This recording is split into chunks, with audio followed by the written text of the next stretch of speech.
Et nous n'oublierons pas, bien entendu, alors que Alex Minck vous montre ici les supporters, de l'énoncer, lui le caméraman, ainsi que GG Goutard et Émile Barry à la régie. Bonsoir Jean-François, le match vient de commencer. Les Stéphanois bénéficieront néanmoins d'une touche. Et repris ce ballon par Abbé Sandratana, encore une fois, qui a dégagé ce ballon, donc hors de l'aire de jeu. Attention à ce centre, deuxième poteau, il y avait Didier Tolo. Didier Tolo deuxième, Dominique Corroyer au premier. Possède bien pour la plus grande partie le ballon et qui arrive à développer quelques attaques en s'appuyant sur Didier Tolo notamment, que l'on voit beaucoup. Il faudra toutefois se méfier des rapides contres de Michiche et de Zideli, alors que Thierry Gros est bien placé, qu'il décoche un superbe bon tir, premier tir cadré pour les Stéphanois. Deux belles actions en 2 minutes, Hervé. Sylvain Castendoche qui s'est pointé aux avant-postes et qu'il va lui-même effectuer la remise en jeu. Il s'appuie derrière sur Christophe Chintreuil, un bon ballon dans le trou, Didier Tolo, tout seul qui part. Non, signalé hors-jeu Didier Tolo. Ah, il ne l'avait pas vu, sa joie va être gâchée. Lui qui était un peu en manque de réussite et qui vient d'inscrire un but refusé. Le premier en jeu pour signaler contre les Stéphanois et oui, c'est dommage car c'était un but. Mais le ballon qui revient simplement dans les pieds stéphanois qui doivent absolument en faire un meilleur usage. Fabrice Mage, Lubomir Moravcik par exemple peut faire la décision. Voilà, c'est bien joué de la part de Lubomir Moravcik qui shoot au ras du poteau. Belle occasion. Et bonne action de l'international tchécoslovaque qui essaie de secouer ses coéquipiers, de les pousser vers l'avant. Il faudra sans doute être encore un peu plus tranchant pour marquer ce premier but. Oui, avec un bon coup franc pour le pied gauche de Lubomir Moravcik. Jean-Claude Pagal est complètement seul à l'extrême gauche de la surface de réparation, vous ne pouvez pas le voir. Le mur d'enseignant se doit de reculer, c'est ce que rappelle Monsieur Harel. Peut-être une bonne frappe de l'international tchèque. Voilà, c'est parti, le balle dans le mur. Moravcik qui récupère le ballon, qui est cafouillé, qui parvient jusqu'à Jean-Claude Pagal. Un bon tiré, un bel arrêt de Matriciano. Bien joué de la part de l'international camerounais qui a contraint Matriciano à son deuxième arrêt de la rencontre. Le ballon vers Fabrice Mej qui s'appuie sur Castendoche à nouveau. Les Stéphanois qui ne trouvent pas la solution, qui arrivent bien jusqu'aux 30 mètres nancéens, mais qui après ont bien du mal. Peut-être cette percée de Moravcik avec un bon centre, une belle reprise de Corroyer. Le ballon jusqu'à Lubomir Moravcik, alors que c'était un centre de Christophe Desgarville. Et Lubo qui tire dans les nuages, l'occasion la plus nette pour les Verts. En tous les cas, c'est un bon coup franc pour les Nancéens au ballon. Franck Gava, il me semble. Un tir foudroyant et bien capté par Joseph-Antoine Bell.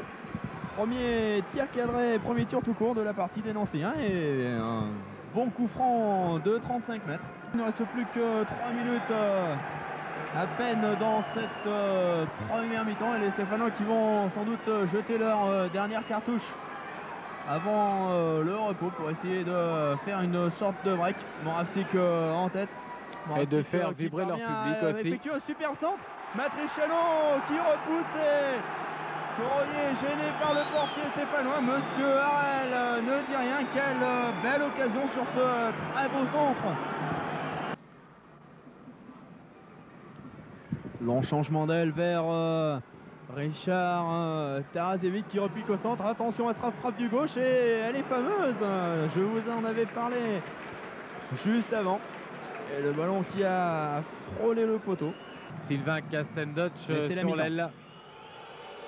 Et c'est la mi-temps. Sifflé donc sur un score de 0-0. On se retrouve dans quelques minutes.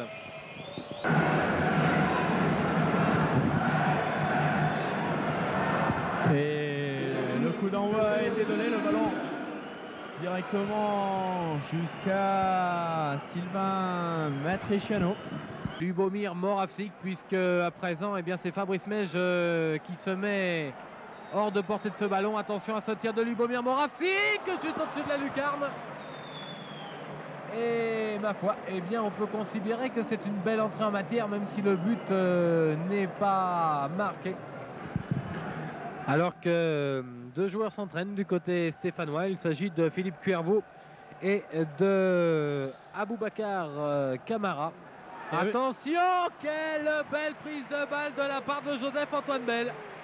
Un gardien excellent, Joseph, un sang-froid formidable et une intervention pleine d'opportunisme qui montre encore que d'une part le gardien stéphanois est tout à fait bon, même s'il n'a pas touché beaucoup de ballons en première période, mais également, Jean-François, et vous le disiez en première mi-temps, que les Nancéens, ma foi, eh bien, les Verts doivent s'en méfier comme de l'eau sur le feu. Dutch à la remise en jeu, alors que côté Nancéen, derrière, on s'affole un petit peu, et un bon débordement de Fabrice Mèche qui va pouvoir adresser un bon centre. Cela est fait, une belle tête de Didier Tolo et un bel arrêt sur sa ligne de Matriciano. 5 minutes en deuxième mi-temps et il se passe déjà nettement plus de choses qu'en première des deux côtés. Une touche jusqu'à Lubo Moravsik qui essaie d'organiser un petit peu le jeu stéphano. Moravsik, un relais avec Fabrice Mèche, c'est bien joué. Moravsik bousculé, il n'y a rien, dit monsieur l'arbitre. Le ballon récupéré par Bertrand à la lutte avec De Guerville. C'est le jeune espoir stéphanois qui a lu le dernier mot. Pagal avec Fabrice Mèche, une main de David Titelli, pas signalé par monsieur l'arbitre. Maintenant Zavarov, attention, il l'a bien vu à droite, Richard Tarasevic, et au dernier moment Thierry Gros, revenu du Diable Vauvert pour sauver son camp. Et Titi Camara qui va faire sa rentrée en jeu dans quelques instants. Reste à savoir qui il va remplacer. Sans doute Dominique Corrier. Alors que le corner est bien frappé par Moravsik. Une bonne reprise de Corrier. Et but, c'est le but de Fabrice Mèche.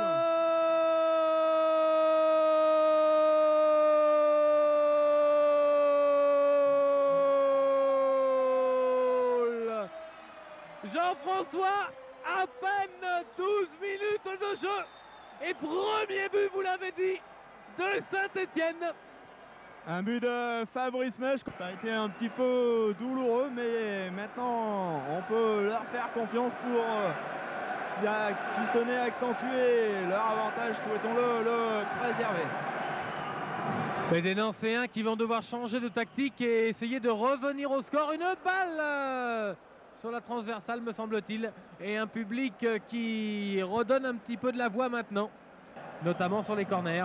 Une balle qui s'élève, dégagement de Joseph-Antoine Bell, attention à Zavarov qui récupère, il aurait dû tirer tout de suite Sacha Zavarov, il donne à Zanon qui centre et finalement, eh bien c'est Christophe Chintreuil qui remet encore une fois en corner. Jean-François, Alex avait raison, attention aux Nancéens. Absolument, Alex a toujours raison et tout à fait, il ne convient pas de se reposer sur des lauriers bien tendres. Les Nancéens ont prouvé qu'ils pouvaient être dangereux. Dans cette deuxième mi-temps, Bell a été gêné. Le ballon n'est toujours pas dégagé. Zavarov tire et le portier stéphanois qui prend, mais que de fébrilité dans cette défense verte. Et là, vous l'avez vu, Jean-François, deux fois coup sur coup, juste après le but des Stéphanois, les Nancéens se sont montrés véritablement dangereux. Mais belle prise de balle de Christophe de Guerville qui regarde au centre, il n'y a personne. Si, oh là là là là là! Quelle action!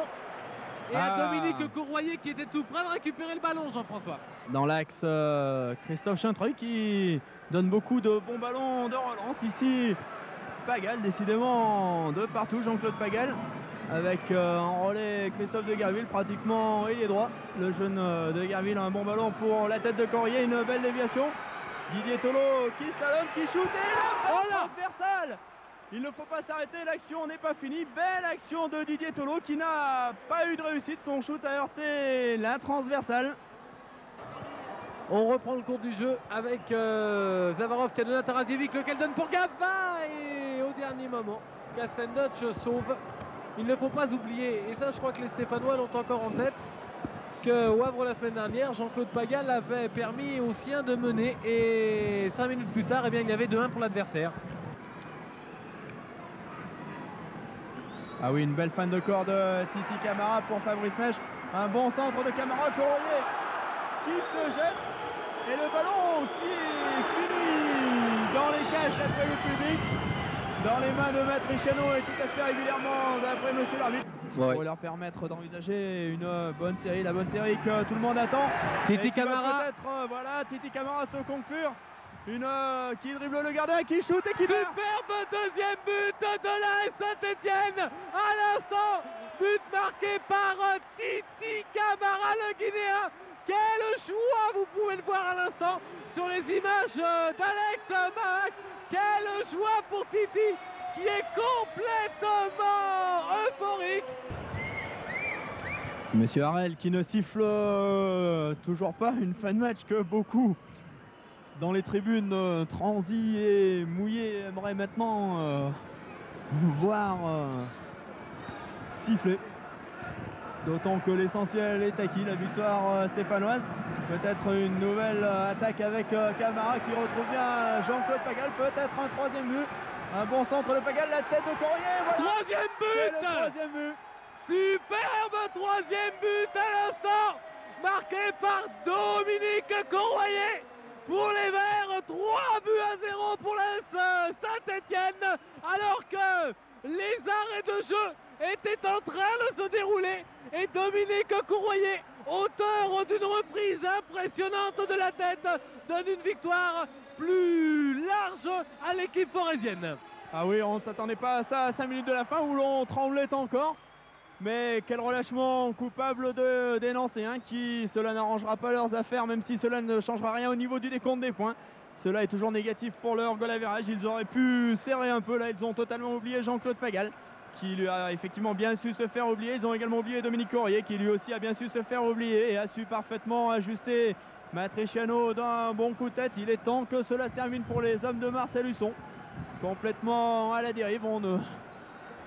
Il est temps pour eux que M. Harel siffle cette fin de match, même si, alors qu'on dépasse déjà depuis plus de 2 minutes, M. Harel doit se sentir bien. Geoffroy Guichard et Joseph-Antoine Bell, lui, s'y sent également toujours très bien. Et voilà, c'est fini, 3 buts à 0, belle victoire stéphanoise, addition un peu salée pour les Nancéens. Rapidement les statistiques. Fabrice Mage ouvre le score à la 57e minute et en 5 minutes, 85e Camara, 5 minutes plus tard. Dominique Courrier conclut le score 3-0 pour l'association sportive de Saint-Etienne.